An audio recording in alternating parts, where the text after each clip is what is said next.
I'm not gonna lie though, I am nervous. I am nervous. But this lifestyle change has led me to a lot of opportunities that I didn't even know were out there.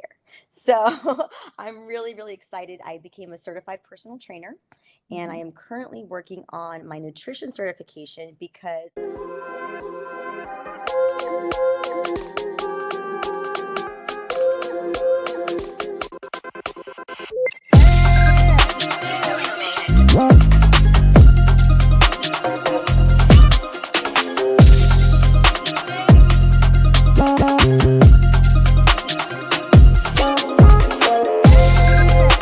It's that time again. Welcome, Empower Nation, to Empower Her Money podcast. I'm your host, Angela Duncan. I'm excited for you to meet Lala today. She's going to teach you how the 40s have changed her life, her perspective on health, nutrition, wellness, how she keeps her children involved in wellness and nutrition, and of course, entrepreneurship, business, and a couple money tips about taxes that you need to know. Today's episode is sponsored by morewithangela.com, bringing private investment opportunities from the wealthy to you, helping you to earn double-digit passive income without you having to put in any extra effort. Check out morewithangela.com. Schedule a call with me today.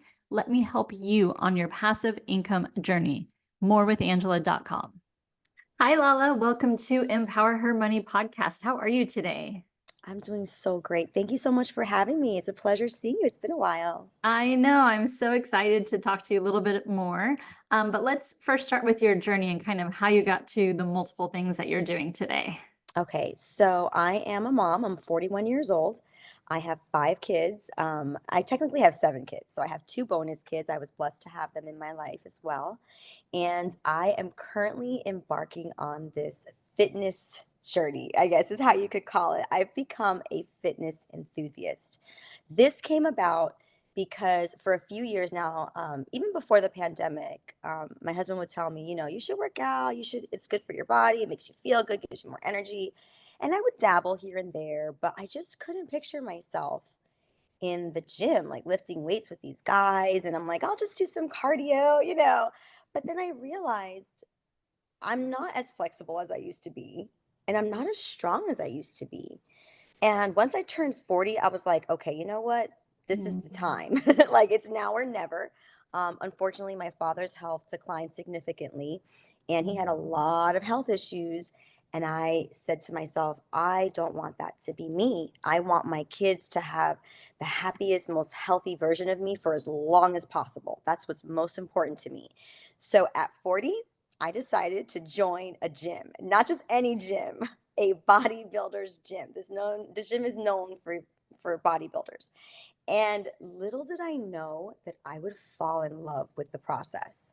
And Mm. so that is kind of where I'm at now. I'm a little over a year into this journey and I am getting ready. I'm actually in competition prep to compete in my first bodybuilding competition. Hmm. And I'm excited. I'm not gonna lie though, I am nervous. I am nervous. But this lifestyle change has led me to a lot of opportunities that I didn't even know were out there.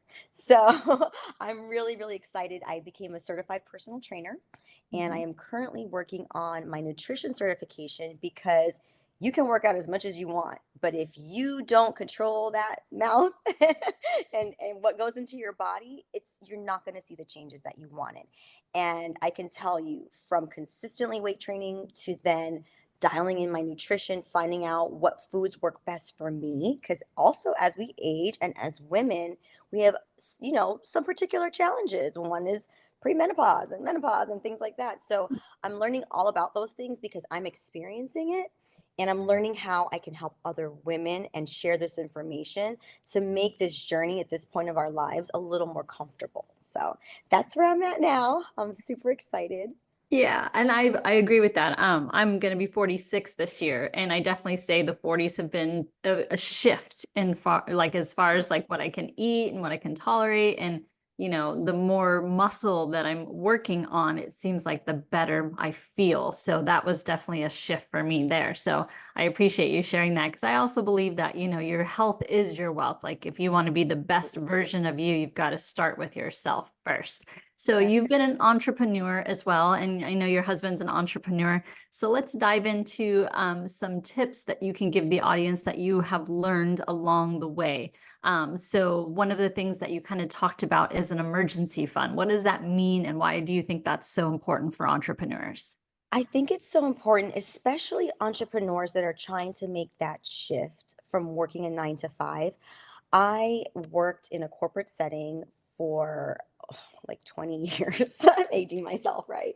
Um, and one thing I learned is that yes, it's important to have a 401k and have, your IRAs and things of that nature.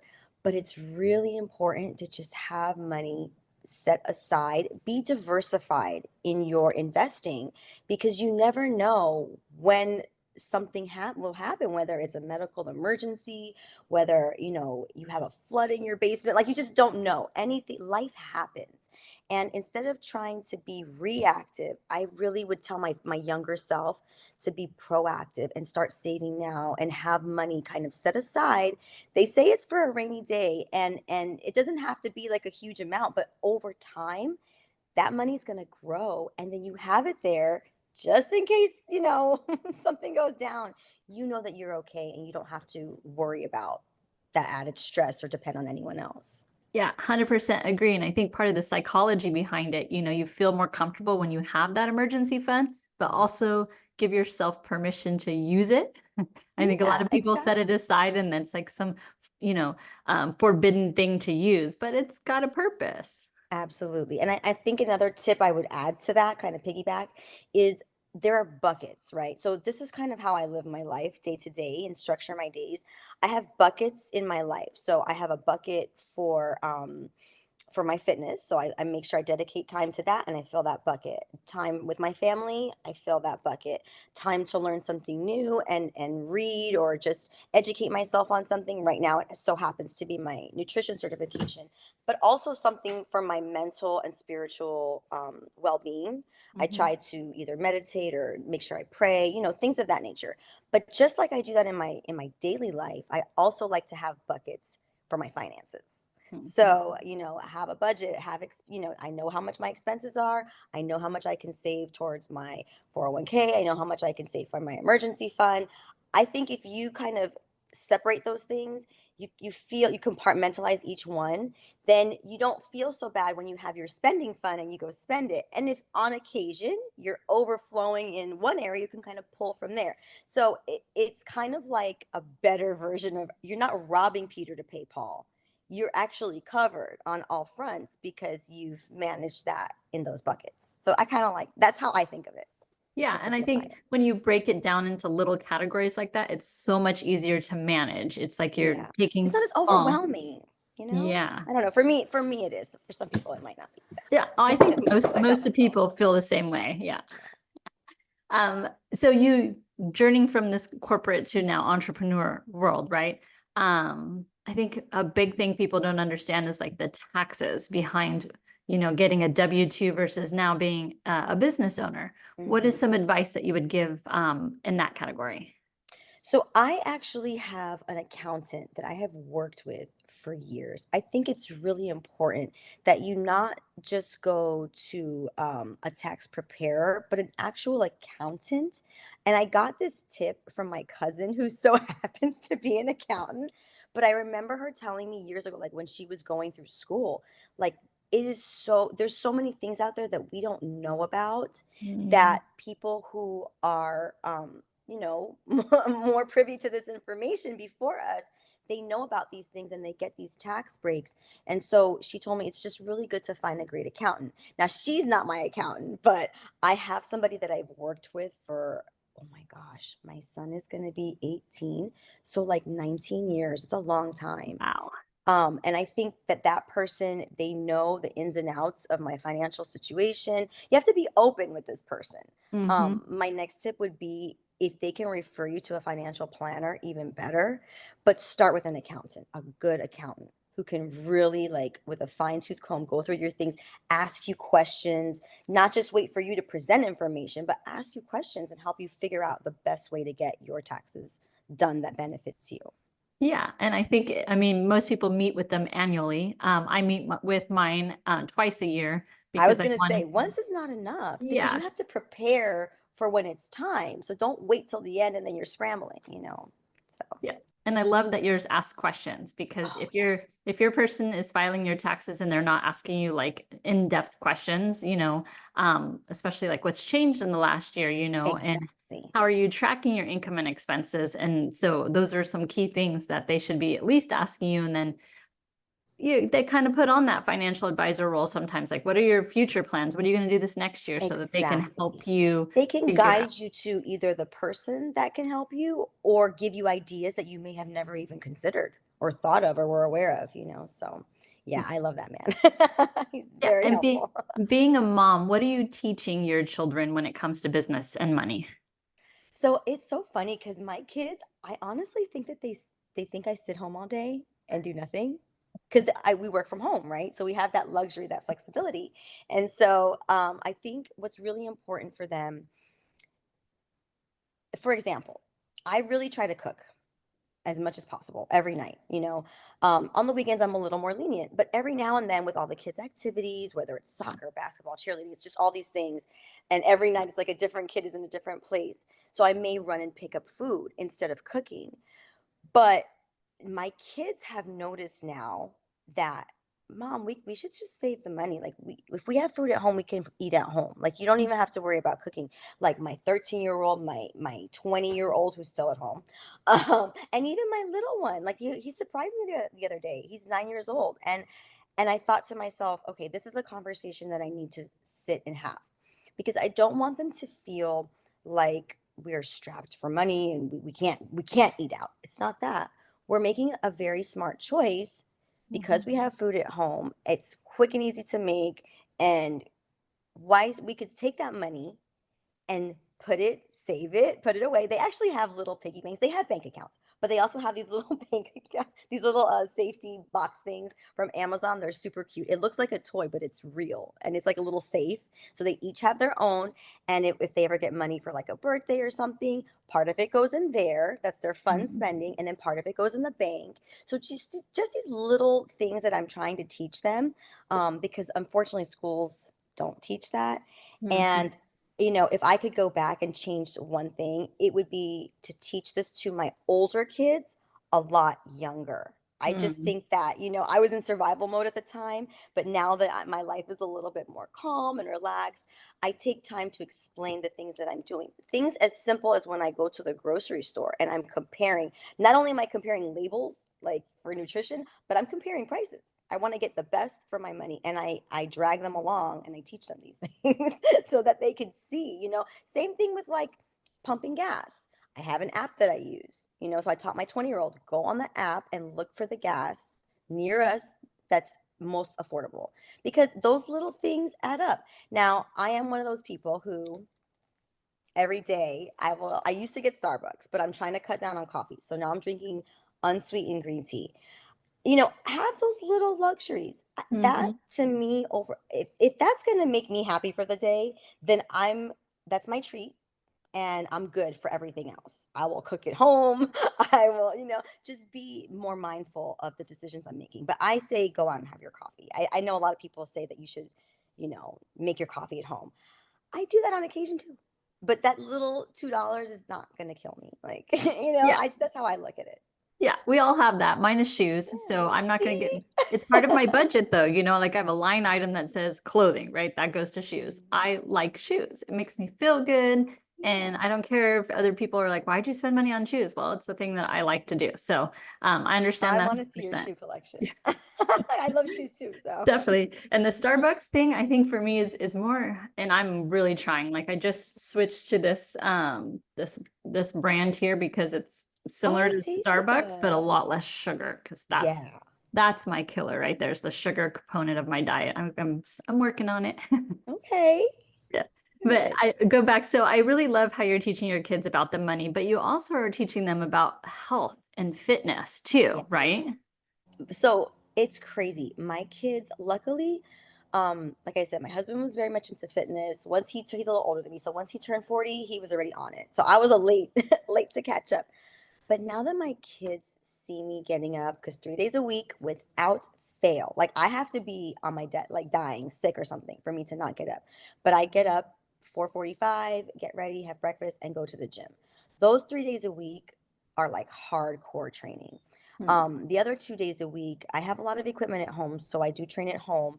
But the fact that they see mom getting up and going to do something consistently, even when I don't really feel like it, even when I'm like dragging, I still get there because when I come home, oh my gosh, it's like, hi, everybody. Like, I am full of energy. I'm ready to get the day started with them.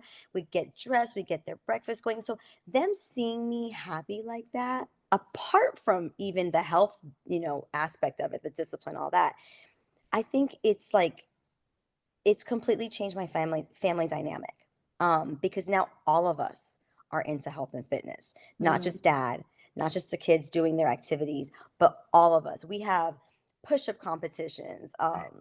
We will do pull-up, like try to help each other with our pull-ups to get better. Sometimes they come out in the garage with me, and one of them will be on the stair climber while I'm on the bike, or you know what I mean. They want to learn these things, and this to me is the best gift that I could ever give my kids, Mhm. and I'm proud of myself because I have tried several times, but I think everything in life, it comes at a time when the time is right.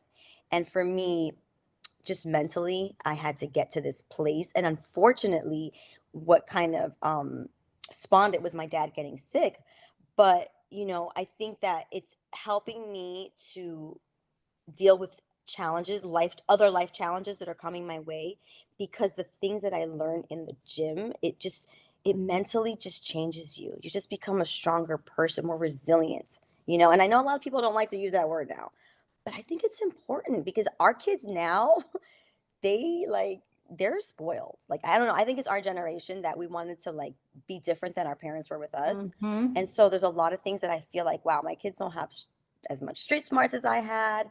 They don't have, I think they're a little bit entitled to things. So fitness really helps with all of those things, because if you can be committed and dedicated and consistent, that's going to carry over into anything you do in life, Yeah, and so I think that they see you committing to that time and taking care of yourself first is yeah. not a selfish act. It's an unselfish act because you gotta take care of yourself, your mind, your body, and then when you come home in that very, like, euphoric, happy, positive, they get to see that, and then they understand that the commitment you're putting into it is for you, yes, but it's also for them, right? They can Right. see the transformation. They understand health now and nutrition and Yeah, so and they many make ki better choices, right, even because with food, yeah, they don't like my teach that daughter. either in school, right? Right, right. And like, so my 13-year-old, she's going to be 14 next month. Just to give you a quick example. She wanted to start working out with me. So I was like, "All right, let's go to the gym." She actually really likes the gym. And there's days where she's like, "I don't want to go." I'm like, "Come on, just come, just come, just come."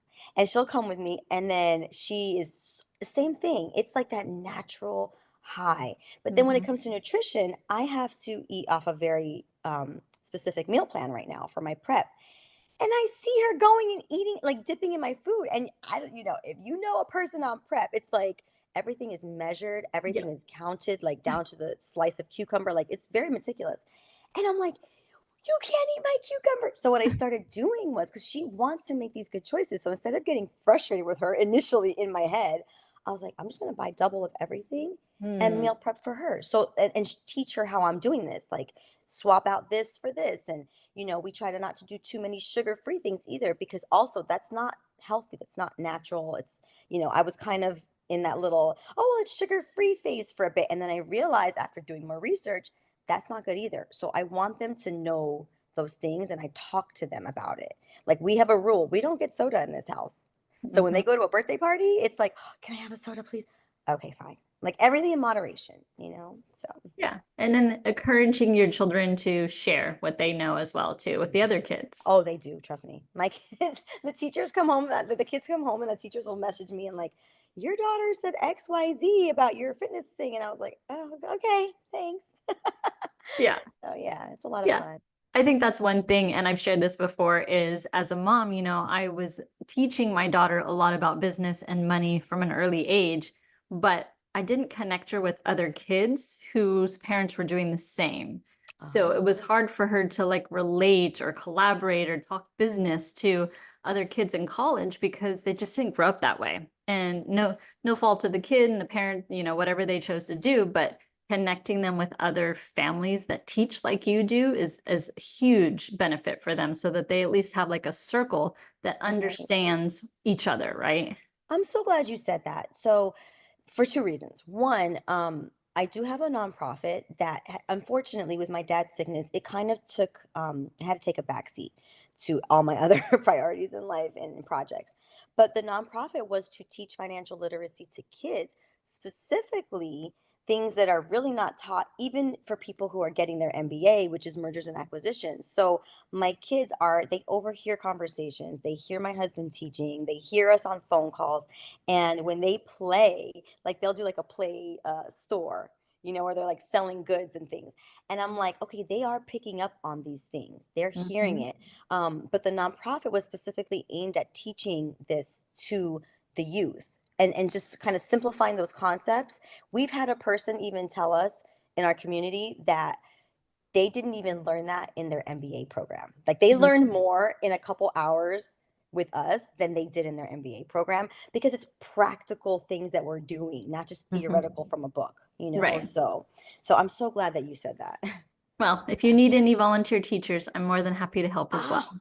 absolutely. We're Yeah. still kind of figuring out how that program is going to look, because my goal, as I envision it, I envision partnering with the superintendent of schools here in our county to get the program rolled out. There is something similar, but it's more about how to get a job and how to interview. It's not really about entrepreneurship, finances, things like that. So I really kind of wanted to see how we can mesh the two together, but I will definitely take you up on that. Yay, sounds good. All right, so fun question for you. If Okay. you could have a superpower, what would it be and why? You know, I have two answers. My first answer would be I would want to be invisible. because Tell me more. because I want to be able to be like a fly on the wall in Mm. certain rooms, and rooms that I may not, have access to, because I want to know. I like to know things. I want to know the things. But then another part of me is like, that's not really living, because there's some things I don't want to know. Like self-preservation. So I think that I would want to be able to fly. Mm. That way I can go anywhere at any time and just escape and get away and then come back and just be free, have that sense of freedom. Yay. Love Yeah, that. that's a cool question. Thank you. All right, Lala, if our audience wants to get in touch with you, follow your fitness journey, learn more about what you can do to help them, what's the best way for them to reach you? So on Instagram is probably the best way right now. My platform, my landing page is still kind of under construction. I just got some new photos taken and headshots and things like that. But it's Lala Ann XO, and it's spelled just like it sounds, LalaAnnXO.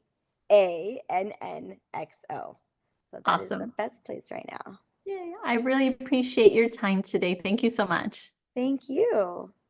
Thank you so much for tuning into Empower Her Money podcast. Hope you enjoyed this episode. Don't forget to subscribe, share this podcast, and leave a review wherever you are tuning in.